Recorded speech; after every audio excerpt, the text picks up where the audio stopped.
누가복음 강의 35번째 시간으로 본문은 5장 1절에서 11절입니다. 제가 봉독하겠습니다. 무리가 몰려와서 하나님의 말씀을 들을새 예수는 게네사렛 호숫가에 서서 호숫가에 배 두 척이 있는 것을 보시니 어부들은 배에서 나와서 그물을 씻는지라. 예수께서 한 배에 오르시니 그 배는 시몬의 배라. 육지에서 조금 떼기를 청하시고 앉아서 배에서 무리를 가르치시더니 말씀을 마치시고 시몬에게 이르시되 깊은 데로 가서 그물을 내려 고기를 잡으라. 시몬이 대답하여 이르되 선생님, 우리들이 밤이 새도록 수고하였으되 잡은 것이 없지만은 말씀에 의지하여 내가 그물을 내리리이다 하고 그렇게 하니 고기를 잡은 것이 심히 많아 그물이 찢어지는지라. 이에 다른 배에 있는 동무들에게 손짓하여 와서 도와달라 하니 그들이 와서 두 배의 체험에 잠기게 되었더라. 시몬 베드로가 이를 보고 예수의 무릎 아래에 엎드려 이르되 주여, 나를 떠나소서, 나는 죄인이로소이다 하니 이는 자기 및 자기와 함께 있는 모든 사람이 고기 잡힌 것으로 말미암아 놀라고 세베대의 아들로서 시몬의 동업자인 야고보와 요한도 놀랐음이라. 예수께서 시몬에게 이르시되 무서워하지 말라. 이제후로는 내가 사람을 취하리라 하시니 그들이 배들을 육지에 대고 모든 것을 버려두고 예수를 따르니라. 예수님은 가버나움에서 귀신과 질병을 꾸짖어서 쫓아내는 이적을 베풀었고 또 안식일 규정을 어기지 않으려고 해가 지도록 기다렸다 찾아온 많은 환자들도 일일이 다 고쳐주었습니다. 크게 감명을 받은 가버나움 사람들은 주님이 다음날 새벽에 기도하러 가신 한적한 곳에까지 찾아가서 자기 동네에 계속 있어달라고 요청했습니다. 주님은 다른 동네에도 하나님의 나라 복음을 전해야 한다면서 그곳을 떠나 갈릴리 지역 해당을 돌면서 전도했습니다. 누가의 기록으로는 주님이 그 후에 베드로를 비롯한 야고보와 요한을 당신의 제자로 받아들인 것으로 보입니다. 그러나 누가를 비롯한 복음서의 저자들이 사건들을 반드시 시간 순서에 따라서 기록한 것이 아닙니다. 요한복음 1장 35절에서 42절에 보면은 주님을 사역을 시작하는 첫 주에 셋째 날에 제자들을 불러냈고 또 말씀드린 대로 그들과 함께 유대 지역에서 1년가량 사역한 후에 갈릴리로 돌아왔습니다. 일반적으로 이윈전을 저작하는 목적은 후대인들이 그 사람의 훌륭했던 성품과 업적을 본받자는 것입니다. 인생의 열매는 하루아침에 이루어지지 않고 선행된 여러 요인과 본인 노력의 산물이므로 연대별로 기록해야만 합니다. 신자들이 완전한 인간이신 예수님의 삶을 본받아야 하므로 복음서도 큰 틀에서는 시간적인 순서를 지켰습니다.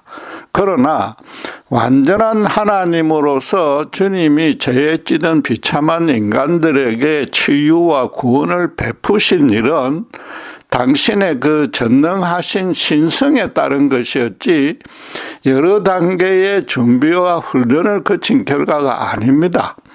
인간이 본받을 수 있는 차원이 아니므로 주님의 공사역을 굳이 시간 순서에 따라서 기록할 필요는 없었습니다. 누차 강조한 대로 주님은 1:1 개인적으로 은혜를 베푸셨기에 각 사람에게 해당하는 고유의 영적 의미가 있었습니다. 때로는 저자가 강조하려는 주제에 따라서 몇몇 사건을 따로 묶어서 배열했으나 주님이 공생애 중에 행하신 모든 일은 영적으로는 독립된 별개의 사건인 셈입니다.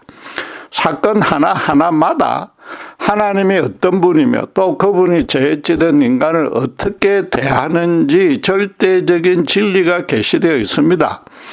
주님이 제자들을 취한 사건도 시간적인 순서를 따지기보다는 예수님의 십자가 은혜를 제대로 깨달을 수 있어야 합니다. 그런데 누가는 베드로를 제자로 부르는 과정도 다른 복음서들과 조금 다르게 기록하고 있습니다.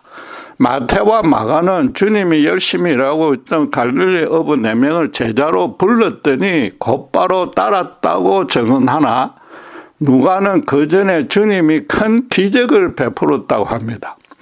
의사로서 초자연적인 기적을 선뜻 믿지 않았을 누가가 기록으로 남겼다는 것은 분명한 사실이었다는 뜻입니다. 실제로 그는 복음서 맨 서두에서 이렇게 전제했습니다.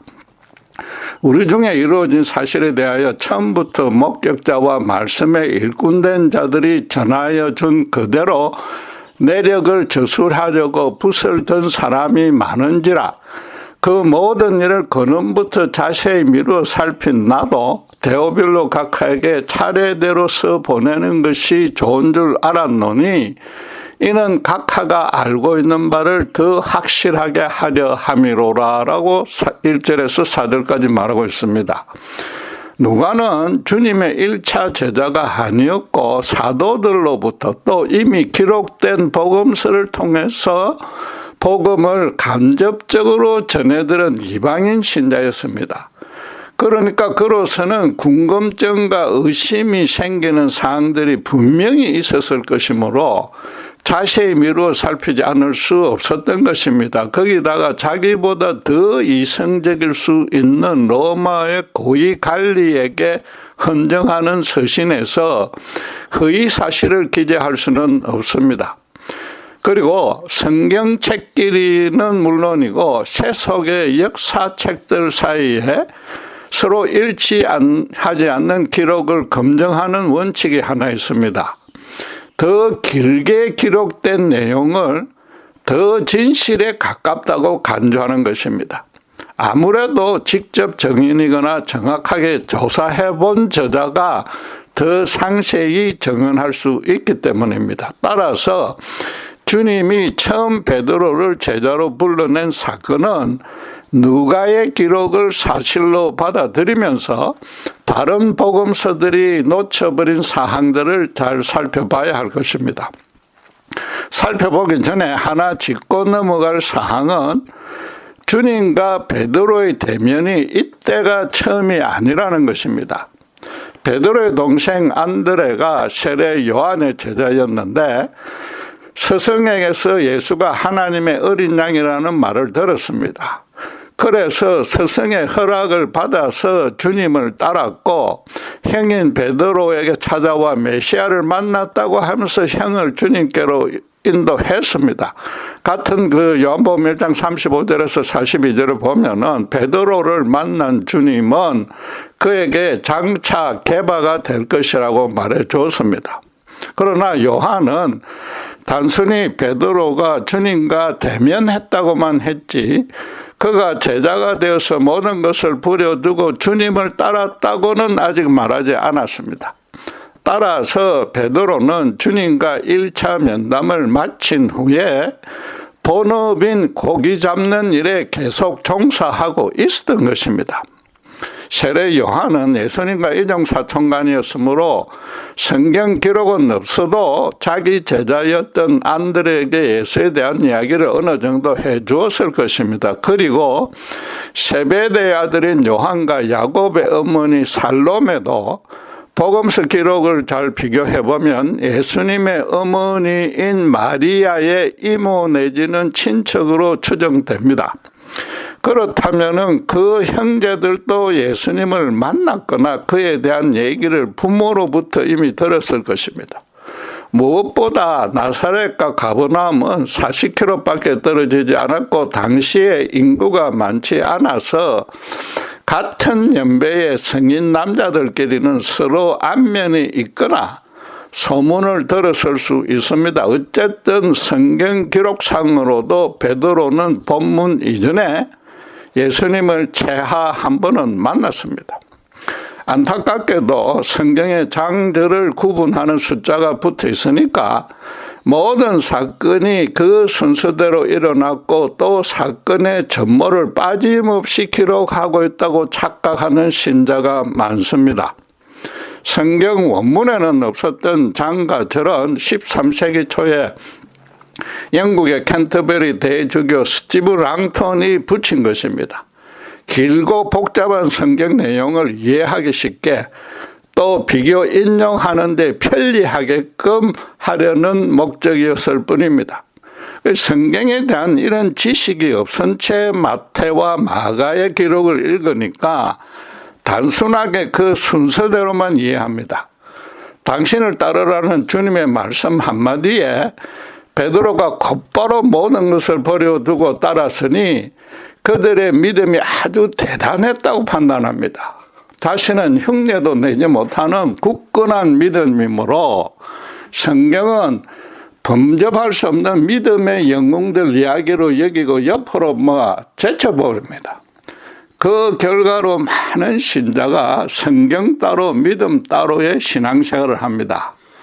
성경은 하나님의 절대적인 말씀이므로 그 계시대로 자신의 모든 것을 바쳐서 순종해야 합니다. 성경 없이는 믿음이 없으며 성경대로 따르지 않으면 믿음이 아닙니다. 베드로가 모든 것을 버리고 주님을 따랐다면 우리도 그렇게 해야 합니다. 그러려면 어떻게 그럴 수 있었는지 내 복음서를 상호 비교하며 따져봐야 합니다. 무엇보다 성령님의 인도로 잘 분별할 수 있는 지혜를 달라고 기도하면서 읽어야 합니다. 주님이 베드로를 제자로 부르는 사건에서 누가는 다른 복음서와는 달리 크게 두 가지 사항을 강조합니다. 첫째는 주님이 곧바로 제자로 불러내지 않고 큰 기적을 먼저 베풀었고 그러자 베드로가 놀랐다고 합니다. 둘째는 두려워진 베드로가 주님께 자신은 죄인이라고 고백하며 자기에게서 떠나달라고 요청했다고 말합니다. 베드로가 주님 말씀 한마디에 곧바로 따르지 않았다는, 즉 그를 포함한 4명의 어부들이 처음부터 믿음의 영웅이 아니었다는 뜻입니다. 모든 사건의 근원부터 자세히 조사한 누가로 인해서 우리의 오해 내지는 의구심이 풀렸습니다. 베드로를 비롯한 갈릴리 출신 제자들은 말씀드린 대로 이미 직간접으로 주님에 대한 안면이 있었거나 소문을 듣고 있었습니다. 그런 참에 너무나 엄청난 기적을 직접 체험했기에 모든 것을 버리고 주님을 따라 나섰을 수 있었던 것입니다.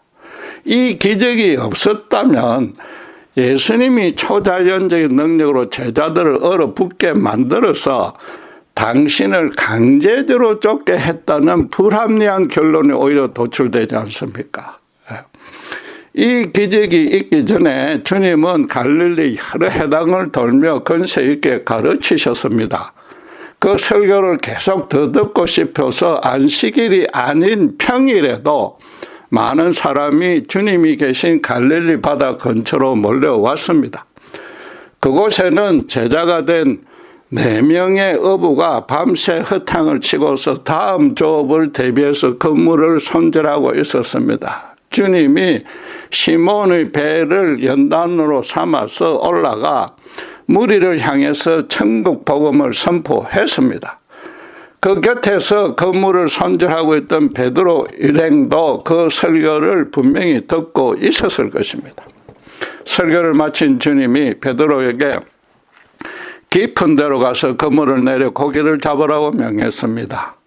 겸손히 부탁하거나 권면하는 말투가 아니라 온 세상의 주권자로서 권세 있게 가르쳤던 그대로 엄숙하게 명령했습니다. 베드로는 선생님, 우리들이 밤이 새도록 수고하였으되 잡은 것이 없지만은 말씀에 의지하여 내가 그물을 내리리이다 하며 그대로 따랐습니다.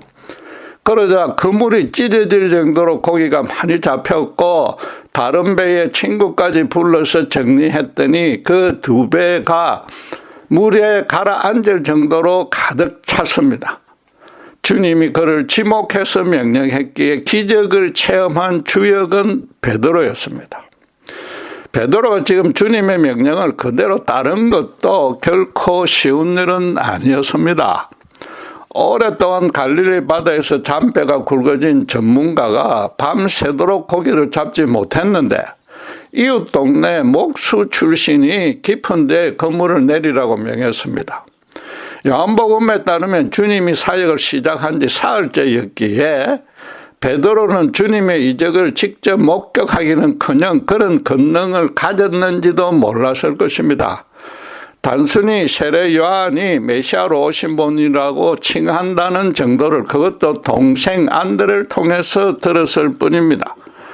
따라서 어부가 목수의 말을 들었다는 것만으로도 믿음으로 순종한 셈입니다.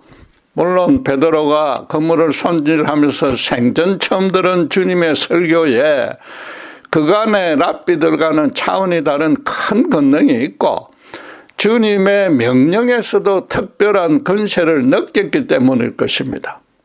그럼에도 영적인 설교와 현실의 어업은 별개의 문제입니다.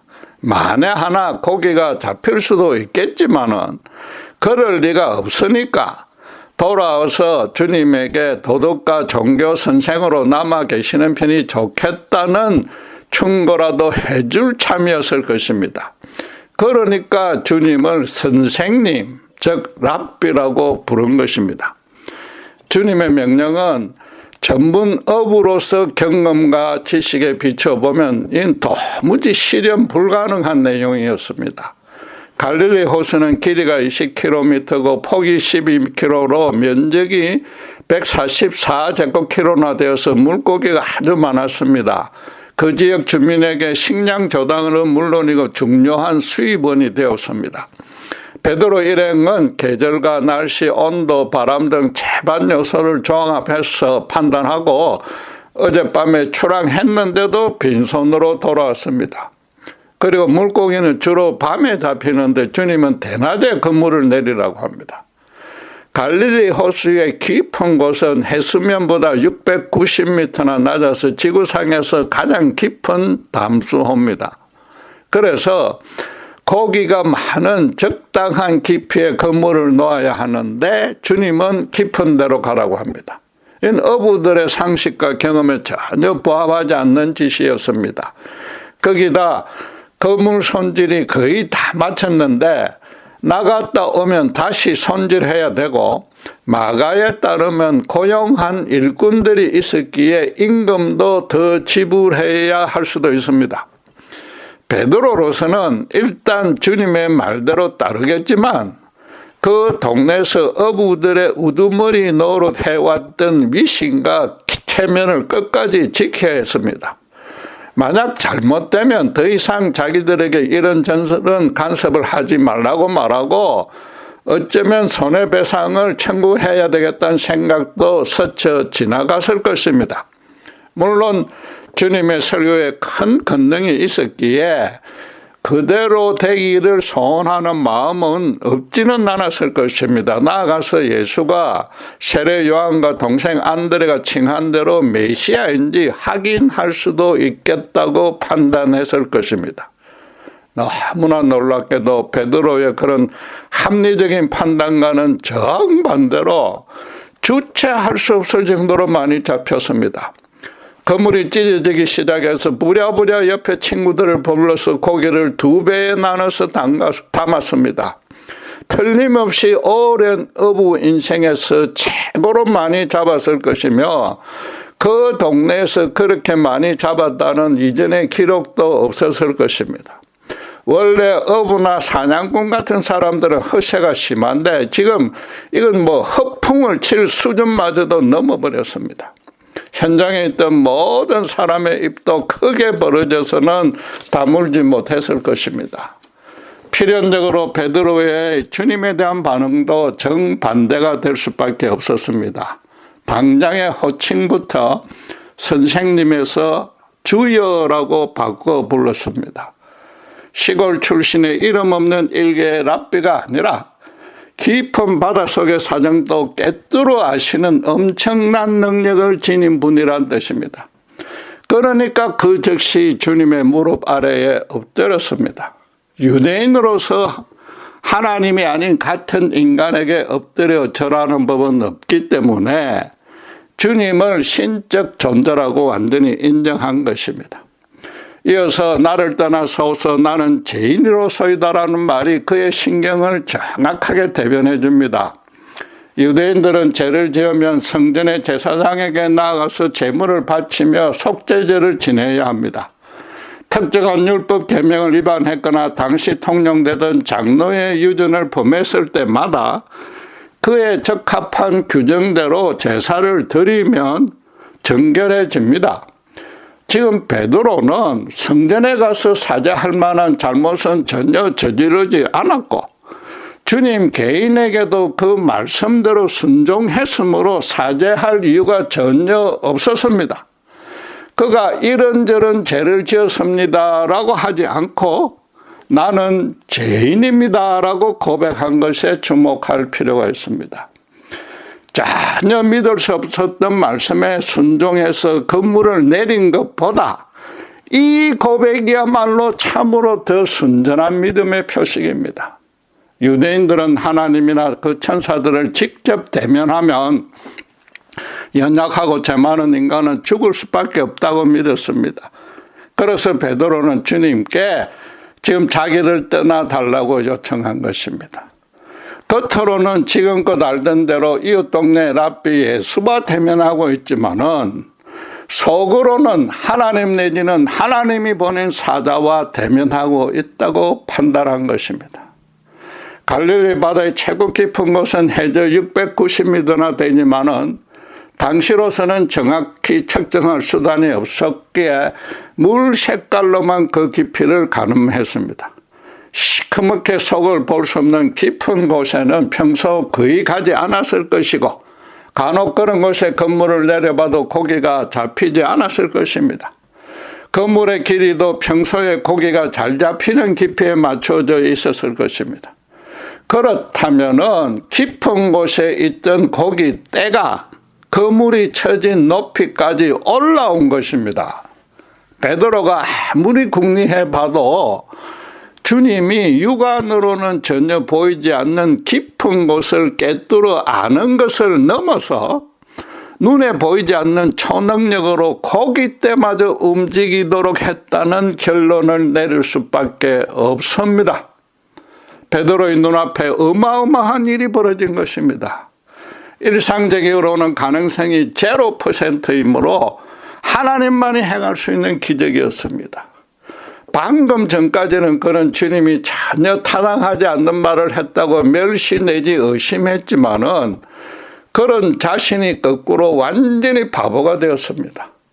직업적인 업으로서 자기를 한껏 높여봤으나 주님 앞에 아무 설명없는 교만이었습니다. 그 동네 대장으로서 주님에게 본때를 보여야겠다고 마음먹은 것은 헛된 공상으로 그쳤습니다.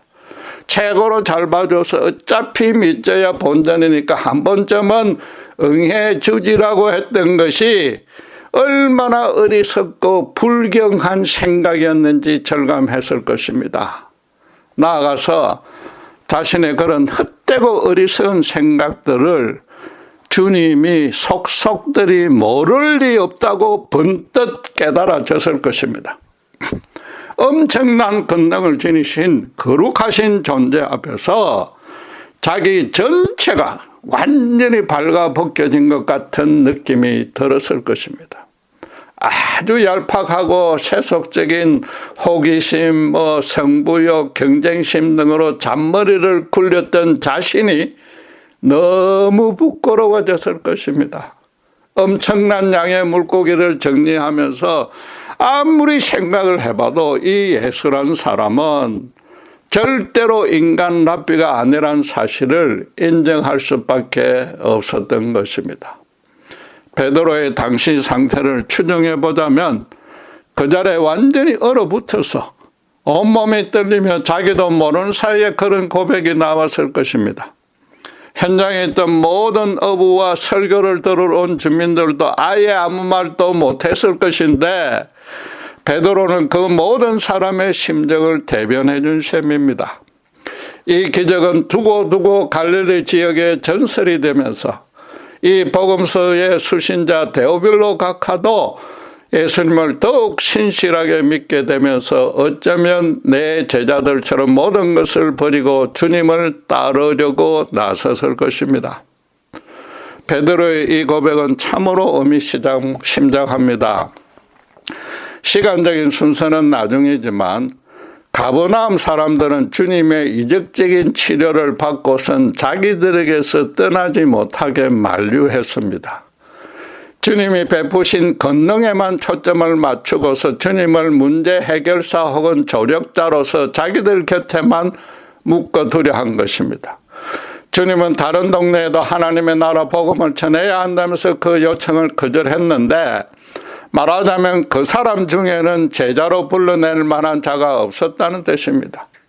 단순히 중병에 걸렸거나 귀신에 들려서 큰 고통을 받는 모습이 안타까워서 시급하게 치료해 주었을 뿐입니다. 베드로는 지금 그 반대로 주님에게 떠나달라고 먼저 요청했습니다.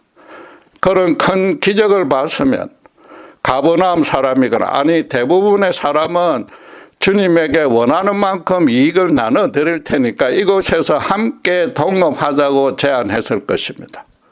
베드로는 주님의 권능을 자신의 현실적 삶에 이용할 의사가 없었습니다. 아니 거기까지 생각이 미칠 계제가 전혀 아니었습니다.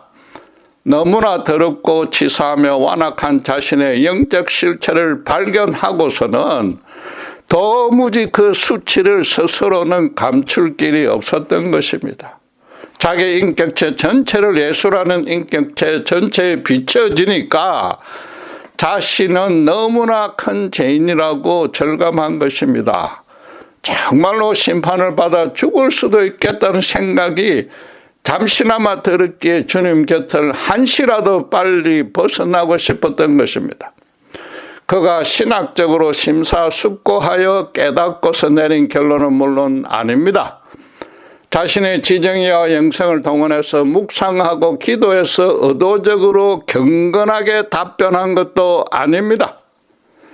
주님에게서 뿜어나오는 성령의 권능이 그의 영혼을 순간적으로 완전히 뒤집어 엎어서 저절로 그런 고백을 하도록 이끈 것입니다. 그렇다고 그의 진심이 아니라는 뜻은 전혀 아닙니다.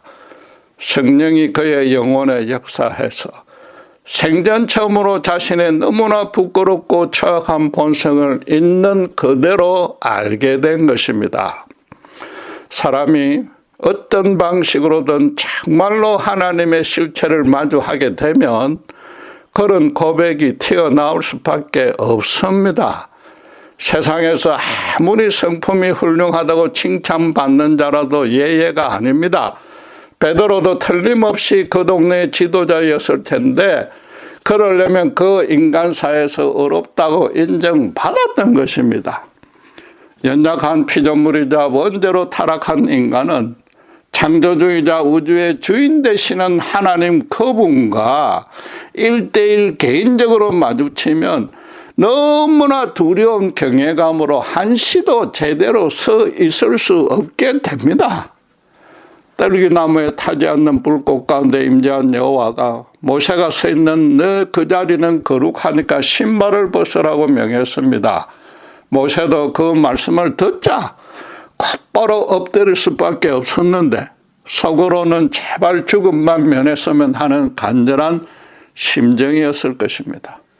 지금 완전한 하나님이신 예수님이 베드로 앞에 사실상 모세의 때와 동일한 모습으로 나타난 것입니다. 베드로더러 그런 고백을 하도록 이끌어서 당신의 제자로 삼으려고 역사한 것입니다. 그러니까 당신께서 베드로가 일하는 바닷가로 먼저 찾아온 것입니다.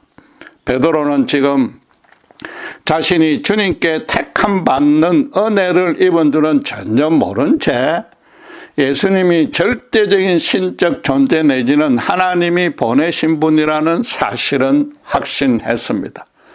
그런 분 앞에 서 있는 자신이 얼마나 철두철미 죄인인 줄 절감하고서 그 영혼이 이끄는 대로 솔직하게 고백한 것입니다. 베드로의 그 고백을 듣자 주님은 곧바로 무서워하지 말라고 했습니다.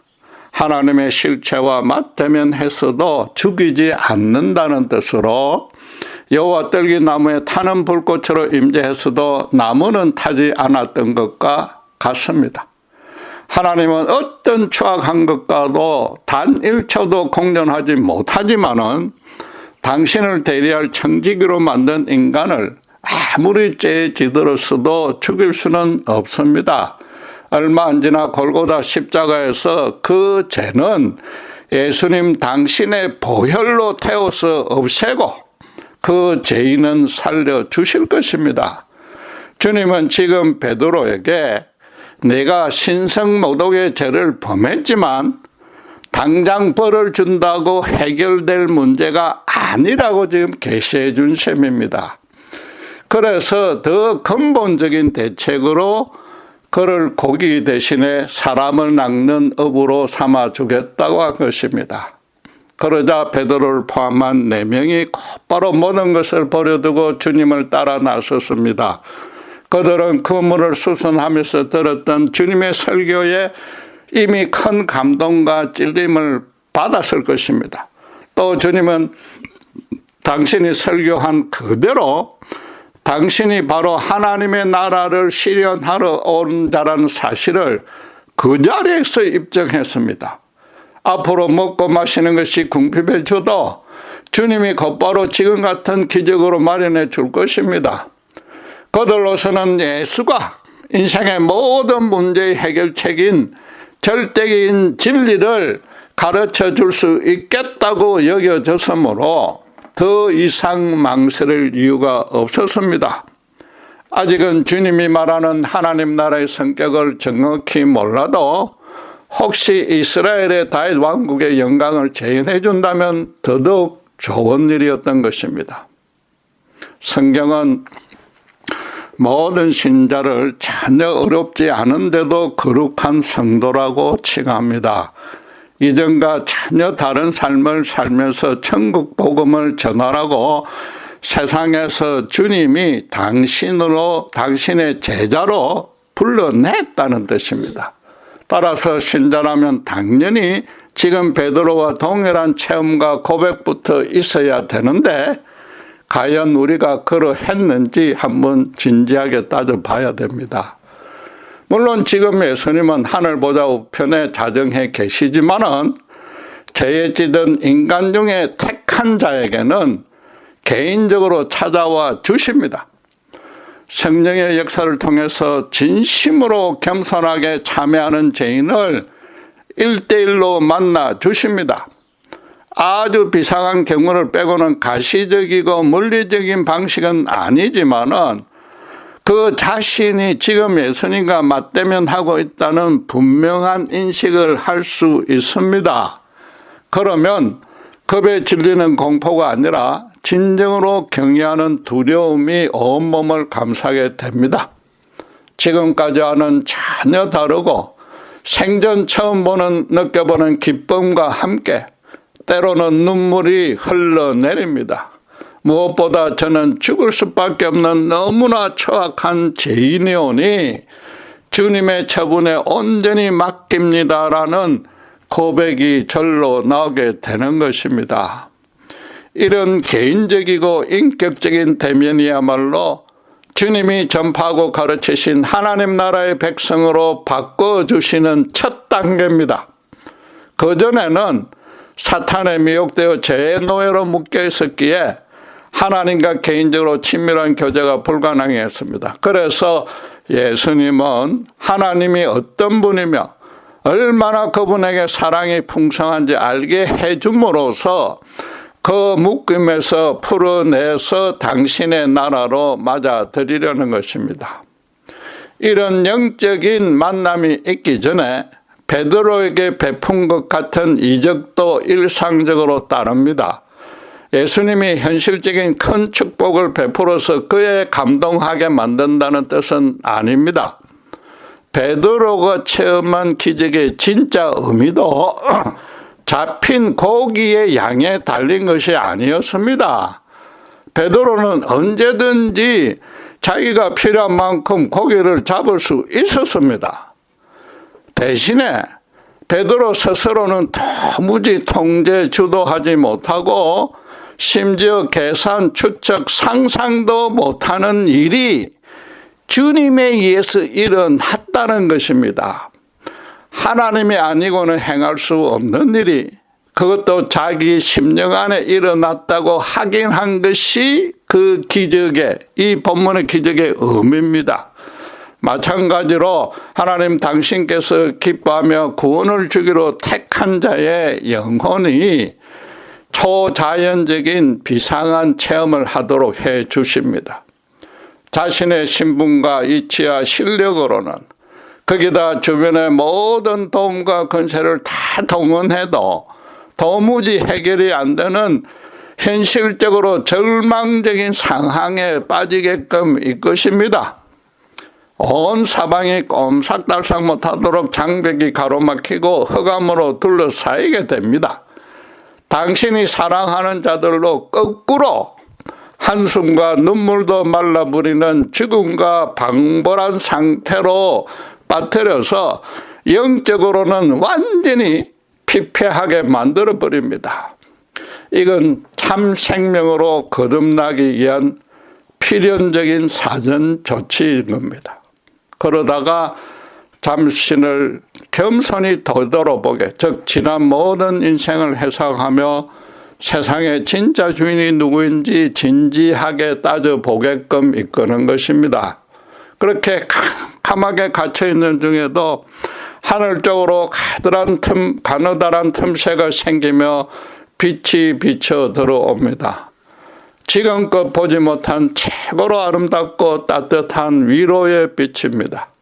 자기만 높이려 했던 원죄로 타락한 영혼에 예수 십자가의 거룩한 강체가 생명의 빛이 비치기 시작하는 것입니다. 그러면 자신의 너무나 연약함과 어리석음과 추악함을 절감하고서 우주의 주인이자 자신을 창조한 하나님께 자기 전부를 의탁하며 따르고 싶다는 고백이 나오는 겁니다. 그런 진심 어린 고백을 하면 신기하게도 자기 인생이 그분에 의해서 선하고도 아름답게 다시 회복될 수 있다는 소망과 기대가 생깁니다. 바로 그런 체험이 예수님과 1대1로 인격적으로 대면하는 것입니다. 여러분 중에 어쩌면 이런 설명을 생전 처음 듣는 분도 있을 것입니다.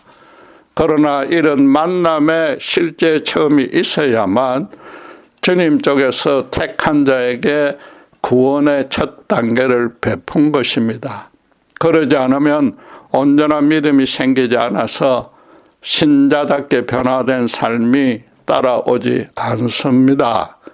지금 이 시간 정말로 베드로처럼 예수님 앞에 엎드려서 나는 철두철미 죄인이라는 진심 어린 고백을 한 적이 있는지 심각하게 한번 되살펴보기를 바랍니다. 만약 그런 적이 없다면 정말로 주님 나를 찾아와서 나의 영혼을 새롭게 해달라고 간절히 또 꾸준히 기도하시기 바랍니다. 기도하겠습니다. 죽을 수밖에 없던 천하 죄인인 저희를 예수님의 십자가 보혈로 새 생명을 주신 은혜 참으로 감사합니다. 아무 공로 없으나 베드로처럼 사람 낚는 업으로 세워주기 위해서임을 믿습니다. 하오나 여전히 연약하고 어리석기에 성령님께서 저희를 매 순간 예수님의 십자가 앞에 엎드리게 해서 복음을 들고 다시 세상으로 당당히 나아갈 수 있도록 인도해 주시옵소서. 감사합니다. 우리 주 예수 그리스도 이름으로 기도드렸습니다.